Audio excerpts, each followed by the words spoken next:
Oh my God. He's so wide. Oh, perfect. Mate, professional. Ready to milk your first snake? Hell yeah. G'day everyone, I'm Bill Collett and welcome back to Venom Diaries. Today we are right here at the Venom Centre and it's going to be an exciting day. It's a training day. For someone who never had any animal experience. After she moved from reception, Annika does the croc shows here. I love reptiles still, super cool. He was actually working with sharks before this, which is pretty cool. So I've got Annika and Logan and they're going to be milking some snakes. Logan's never milked a snake before. And Annika, she's done tiger snakes, but today she's going to be doing king browns and she's going to wrangle her first eastern brown. So come with me and let's get started. First stage, Annika is very familiar with handling the king browns, but we're going to be obviously pinning, restraining and milking this snake. She's got a hook with her, we always use a hook when we're handling our snakes. So what Annika's going to do now, she's going to pull this massive king brown out of the bin. You're up, mate. So just take your time. So we use the hook for a couple of reasons, obviously to help secure the snake, but also just to aid even in opening the bin like that, because sometimes the snakes are sitting right up here ready to go. And then she'll use it to pull the snake up to herself so she can grab it. Now Annika, obviously these king browns are much larger, bulkier, heavier than the tiger snake. So when we're actually restraining them, the king browns are much stronger than the tiger snakes. They're long, they're bulky. Very only kind of bite, but you got to remember if they do bite, they are going to load you up. So we need to be extremely careful here. So exact same technique as a tiger snake. And remember you're using that grip, which you've already done, thumb up rather than thumb down. Mm-hmm. And you're going to swing up like so onto the pad. So get him in that right position where he's going to be aiming for that pad when you swing him. Yep. Oh, perfect. Yeah, watch those fingers. Mate. Professional. Just drop that thumb back a little bit. Yep. Cool.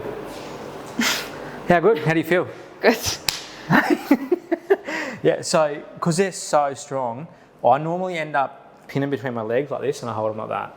Okay. Because they're just so strong. So if you want to pin him and then come around the front of him. How are you literally just throwing between knees? So yeah, literally just. What? So you want to get him I know it feels weird because it's king brown between your legs, but yeah, just like that. So he's not going to want to bite straight away. So you need to sort of. This is really hard with the king. They're the hardest ones to get on the vial. So. Sorry, I'll just take that for a sec. You literally got to get it along that lip line and then slide it in, right? Otherwise, it'll just go straight over. But also be careful, I've had a few close calls and we got one of these on camera the other week where it slipped and bounced off my finger. Don't do that. Yep. Okay, so yeah, just follow that lip. He's actually got a fang sitting there ready to go. And, oh, perfect. How good. Look at that. And look at the yield. That is massive. Oh mate, I'm super proud of you. Good work. All right. So, do you feel a lot of difference there compared to the tigers? Yeah.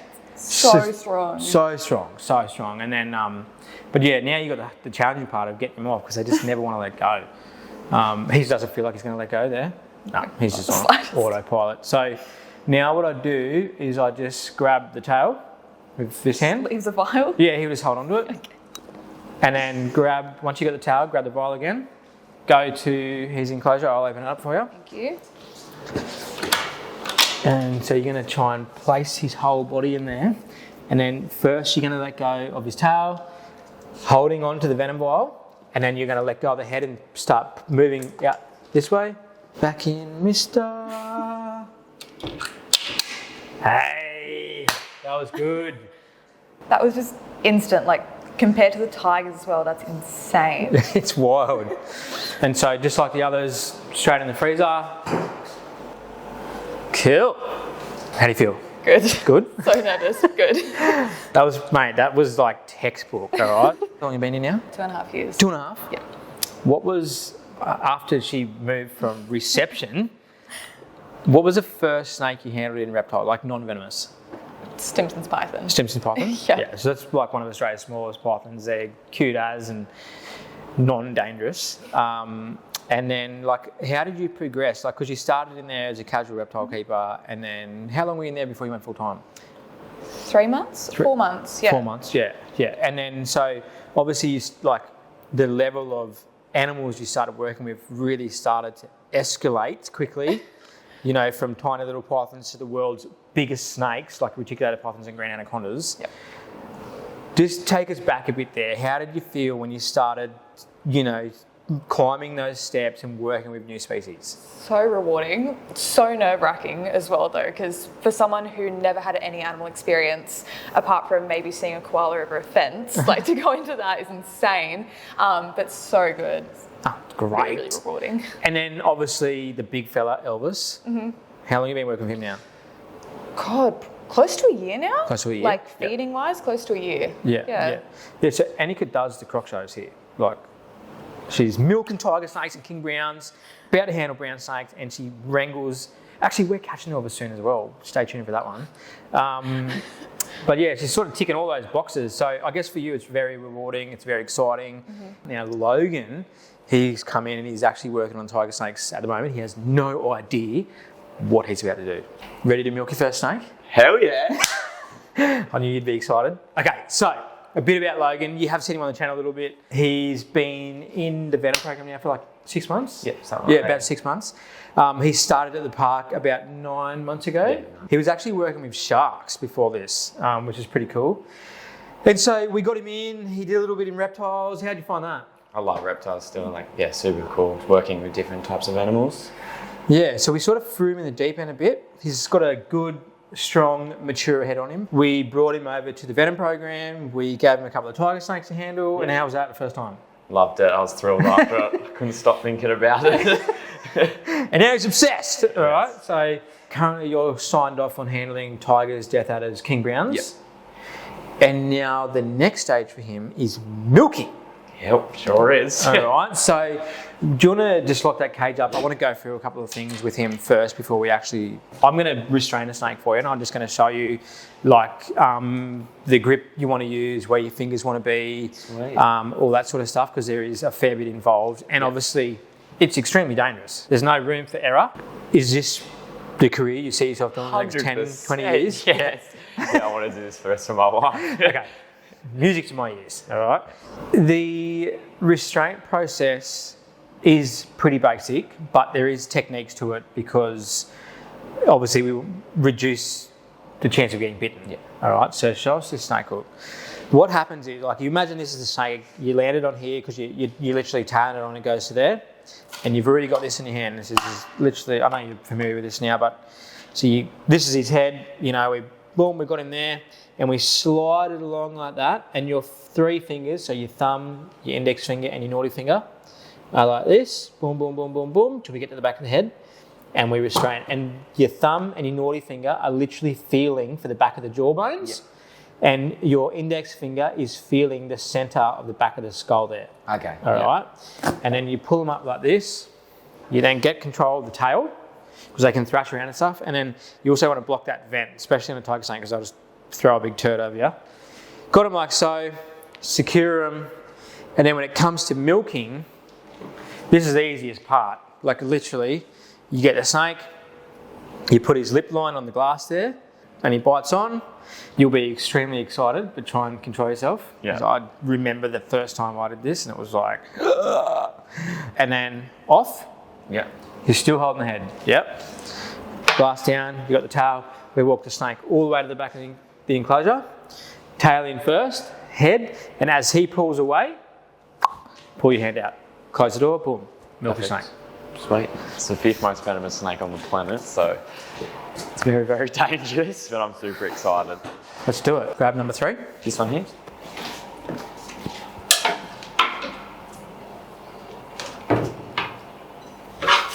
And if they're in shed, you wouldn't use them. All right, because you can skin them. Yep, lovely. Straight that way. You are going to put the hook down. Yep. switch hands. Grab your pinner. And you've got a good firm grip on that. Yep. And swing. And then, yep, when you're ready, so you let him calm down. If he's flipping out, give him at least the first third on the ground to calm him down a little bit. And then you're going to move him up. Nice. Yep. So That hand down there. yep, slide your hand down the thing. So get the body out of it and you just follow on his head. Yep, keep coming along there. Keep coming, keep coming, keep coming, keep coming. Yep, keep moving this. Got him? Yep. Release that. Yep. Now grab his tail. Yes! Block that vent because he's about to do a huge, big turd on you. How do you feel? Oh my God. He did a turd on your hand. I know. Oh, his mouth open. Yep. Okay, so venom vial. Like that? Yeah, look at that turd on your fingers. All right. So you want to be holding it like that. All right. So put him on that lip line and push him on. Yep. Oh, good yield too. Oh. That's a day reeled up. Wow, that's incredible. Show the crowd. Straight into it, mate. Look at me go. Showman. Hope they can't see the poo. Wow. Good stuff. Mate. Oh my Good God. stuff. I shed a So tear. try and take him off. Ripper. Give me that. Okay, let's go. Woo! Feel good? Yes. Push his body right to the back of the cage. And then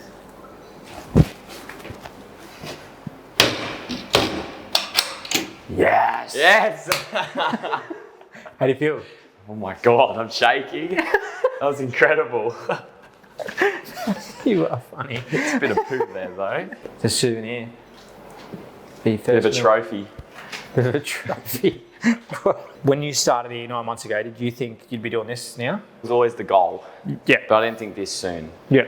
But it's so good to finally be able to do it and say I've milked the 5th most venomous snake on the planet. Yeah, that's exciting, eh? Yes. And to save human lives. Like, Yes. it's an extremely rewarding program. Yeah.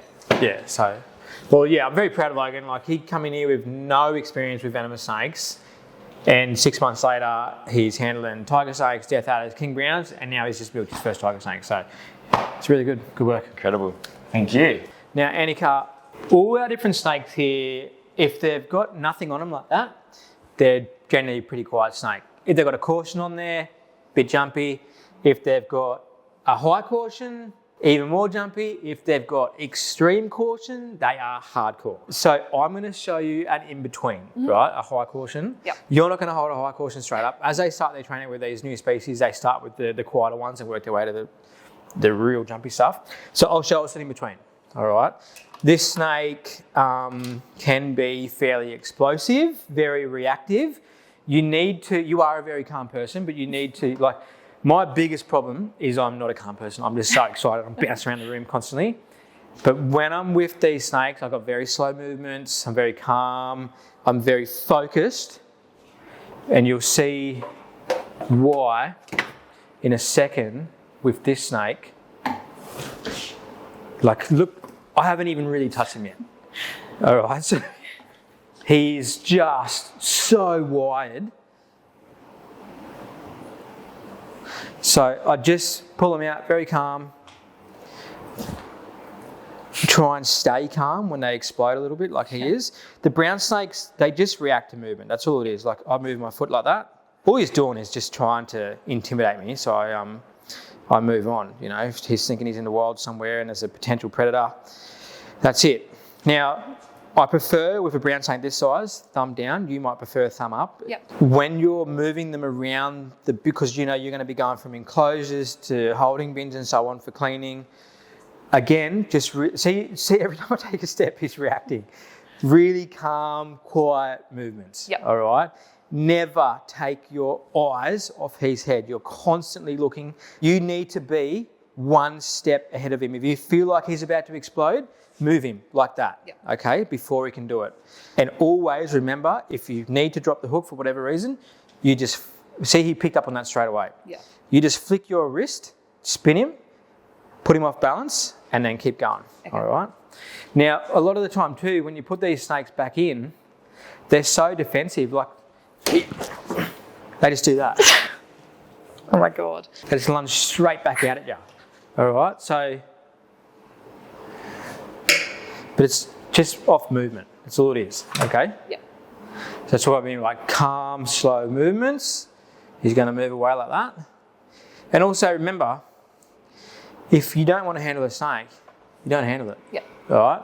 If you're having an off day, if he's having an off day, you know, he's super nervous for some reason today, just leave him alone. How do you feel after that, mate? Nervous. Very nervous.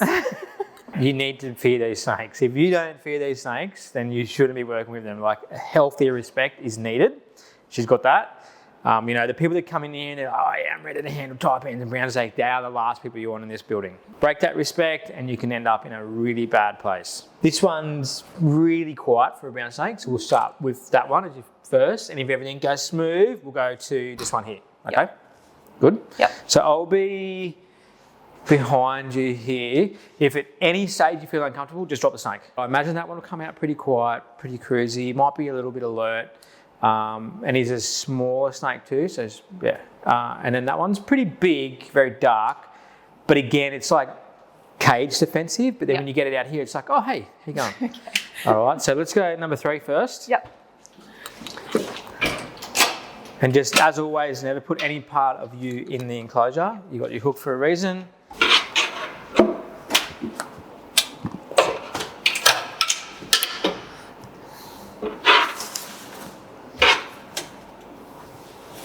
Beauty. Great. Feel good? Yep. And yeah, it's not, this snake is not reactive. He's very, very quiet for a brown snake. It'd be good if they were all like him. But yeah, you get that feel like he feels light to you, yeah? Like the others feel quite heavy and bulky. These guys are like the featherweights of the snake world. All right. That's good. I'm happy with that. And let's get our Black Betty. Good? Yep. Let's rock and roll. Feel quite cornered here.